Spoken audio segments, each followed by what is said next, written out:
જો તમારી પાસે પણ ઈવી બાઇક છે તો તકેદારી રાખજો। અમરેલીના સાવરકુંડલામાં જે કિસ્સો સામે આવ્યો છે તે સૌ કોઈ આ જોઈને ચોંકી જશે।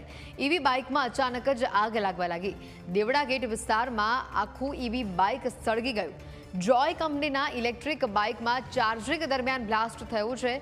વોશિંગ મશીન સહિત ઘરની તમામ ચીજ વસ્તુઓ આ ઘટનામાં બળીને રાખ થઈ ગઈ છે।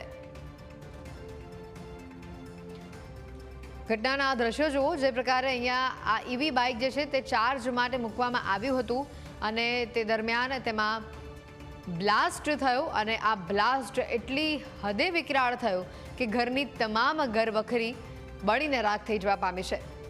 આ એ જ ઈવી સ્કૂટર તમે જોઈ રહ્યા છો, આ એ જ એવી બાઇક છે કે જેમાં બ્લાસ્ટ થયો હતો અને જોતામાં એ બ્લાસ્ટ ઘરની અંદર તેની આગની જ્વાળાઓ ફેલાઈ ગઈ અને ઘરનું તમામ માલ સામાન બળીને રાખ થઈ ગયો। આની અંદર હવે ખાલી માત્ર ને માત્ર કહેવા પૂરતો ભંગાર પણ ન બચ્યો હોય તે પ્રકારની સ્થિતિ અહીંયા સામે આવી રહી છે। આગ લાગતા વોશિંગ મશીન સહિત તમામ ઘરની જે ચીજ વસ્તુઓ છે તે બળીને રાખ થઈ જવા પામી હતી। આ ઘટના પરથી જે કિસ્સો અહીંયા સામે આવ્યો છે એ સ્પષ્ટ કરે છે કે તમારી પાસે પણ જો ઈવી બાઇક છે અને તમે તેને ચાર્જિંગમાં મૂકો છો તો ધ્યાન રાખજો। હા, અને આ અંગે વધુ માહિતી મેળવીશું। સંવાદદાતા દશરથ જોડાઈ ચૂક્યા છે। દશરથ, જે પ્રકારની ઘટના સામે આવી છે, ઈવીમાં આગ લાગી છે, પરિવારના કોઈ સભ્યોને આ ઘટનામાં નુકસાન થયું છે અને આમાં ઓવરચાર્જિંગના કારણે બ્લાસ્ટ થયું હતું કે કેમ, તેને લઈને કોઈ માહિતી છે? સાવરકુંડલાના દેવરા ગેટ વિસ્તારમાં જોય કંપનીનું ઇલેક્ટ્રિક બાઇક હતું ને, એમાં આ બાઇક અચાનક સળગી ઉઠ્યું હતું ને। હિરેનભાઈ ગોસ્વામી નું આ બાઇક હતું ને, ઇલેક્ટ્રિક બાઇક હતું ને, બાઇક ચાર્જિંગ દરમિયાન આ બ્લાસ્ટ થયું હતું ને, બાઇક સળગી ઉઠ્યું હતું ને। વહેલી સવારે આ ઘટના બની હતી ને, બાઇક સળગતા વોશિંગ મશીન સહિતની ચીજ વસ્તુઓ બળી ગઈ હતી, પણ ઓવર ચાર્જિંગની કોઈ વાત નથી આવી, પણ અચાનક જ આ બાઇક સળગી ઉઠ્યું હતું ને બ્લાસ્ટ થયું હતું અને કોઈ મોટી જાનહાનિ હાલ જોવા મળી નથી। બિલકુલ દશરથ, આભાર વિગતો બદલ।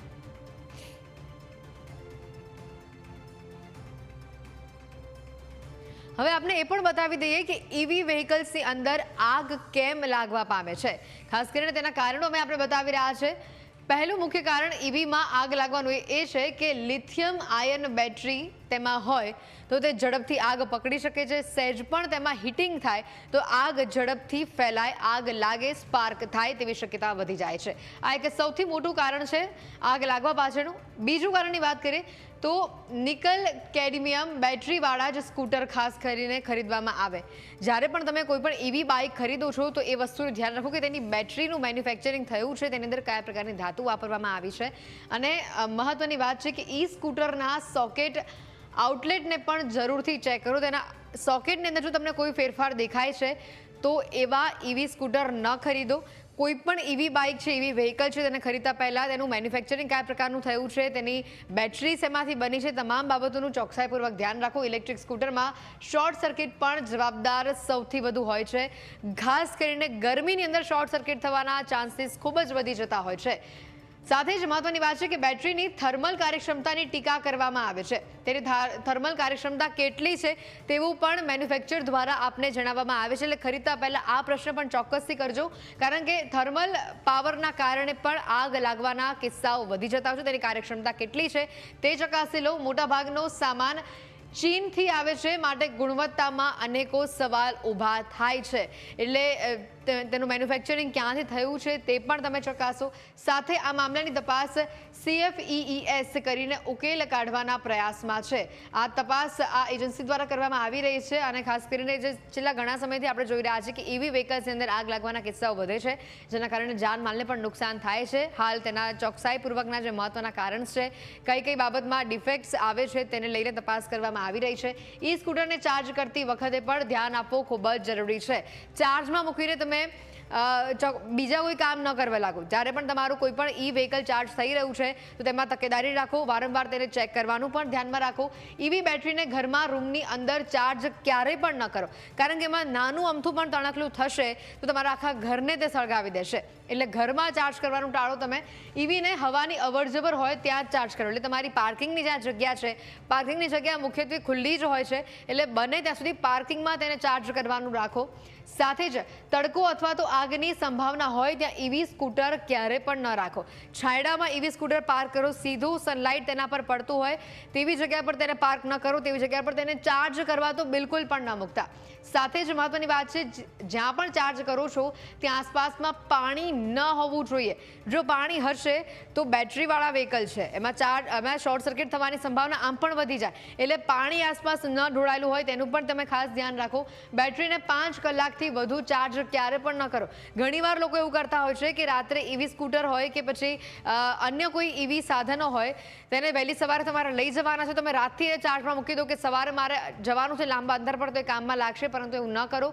5 કલાક તેની મેક્સિમમ ક્ષમતા છે ચાર્જ કરવાની, એટલે એ સમય પણ તમે ધ્યાનમાં રાખો. આખી રાત ચાર્જમાં મૂકવાની ટેવ હંમેશા માટે બદલી નાખો, કારણ કે આ જ ટેવના કારણે મહત્તમ કિસ્સાઓમાં આ બેટરી ફાટતી હોય છે અને જેના કારણે સ્કૂટર સળગી જતા હોય છે. ચાર્જ થતી વખતે ચાર્જરને બેટરી ઉપર ન રાખો. હંમેશા જોયું છે આપણે ચાર્જ કરતા હોય એટલે લટકતું જે વાયર રહેતો હોય છે એ લટકતો ન રહે એટલે આપણે તેને બેટરીની ઉપર રાખી દેતા હોય છે, પણ આવું પણ ન કરો. આના કારણે બંને ગરમ થશે તો પણ સ્પાર્ક થવાના ચાન્સીસ વધી જશે. હાઈ અથવા તો લો વોલ્ટેજમાં બેટરી ચાર્જ કરવાની ભૂલ ન કરો. જ્યાં એકદમ વધારે પડતો વોલ્ટેજ આવી રહ્યો છે અથવા તો સાવ લો વોલ્ટેજ છે એવી જગ્યા પર ચાર્જ ન કરો, એવા સોકેટમાં ચાર્જ ન કરો. જ્યાં તમને ખબર છે કે આનો પાવર બરાબર આવી રહ્યો છે એવી જ જગ્યા ઉપર તેને ચાર્જ કરવાનું રાખો. સમયાંતરે ઈ સ્કૂટરની સર્વિસ યોગ્ય જગ્યા ઉપર પણ કરાવો, તે પણ ખૂબ જ જરૂરી છે. જેવી તેવી જગ્યા ઉપર પણ તેને સર્વિસ કરવા ન આપો. સર્ટિફાઈડ જે આવી સંસ્થા, સર્ટિફાઈડ આવા ગેરેજીસ હોય એની અંદર જ તમે એને સર્વિસીસમાં આપવાનું રાખો. સાથે જો કોઈ વાયર તૂટેલો હોય તો તાત્કાલિક તેને બદલાવી લો. તેમાં મોડું ન કરશો. તેનો બેટરીનો વાયર છે કે પછી હોર્નનો વાયર છે, સ્કૂટર ચાલુ કરવાનો વાયર છે, કોઈ પણ વાયરમાં તમને સ્પાર્ક જણાતો હોય તાત્કાલિક તેને બદલી દેજો. એક્સપર્ટ મિકેનિકલ પાસે જ ઈવી હંમેશા રિપેર કરાવવું એ હિતાવહ માનવામાં આવે છે. સાથે જ આ તમામ કારણો જવાબદાર હોય છે તમારા ઈવી સ્કૂટરની અંદર સ્પાર્ક થવા માટે. સાથે જ મહત્વની વાત છે, બેટરી ફૂલ ચાર્જ ન હોય તો લોડ ન વધે તેનું પણ ધ્યાન રાખો. ઘણીવાર આપણે એવું કરી દેતા હોય છે કે બેટરી ફૂલ ચાર્જ નથી પરંતુ મારે થોડાક જ સમયની અંદર સ્કૂટર જોઈએ છે, તો આપણે એને એવી જગ્યા ઉપર મૂકી દઈએ છીએ કે જ્યાં હાઈ ટેન્શન વીજ લાઇન પસાર થતી હોય તો જ્યાં હાઈ વોલ્ટેજ આવતો હોય કે મારું સ્કૂટર ઝડપથી ચાર્જ થઈ જશે, પરંતુ આ તમારી ખૂબ જ મોટી ભૂલ ગણી શકાય. બેટરીને ભીના કપડાં અથવા ક્લીનરથી સાફ કરવાની ભૂલ પણ ક્યારે ન કરશો.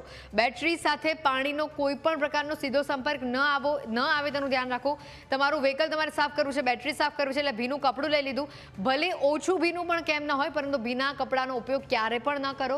બેટરી વધુ ગરમ હોય કે ફૂલી ગઈ હોય તો સ્કૂટરનો ઉપયોગ ન કરતા તાત્કાલિક ધોરણે તમે તે બેટરીને બદલાવી દેજો, કારણ કે આ એ સહેજ પણ હિતાવહ નથી.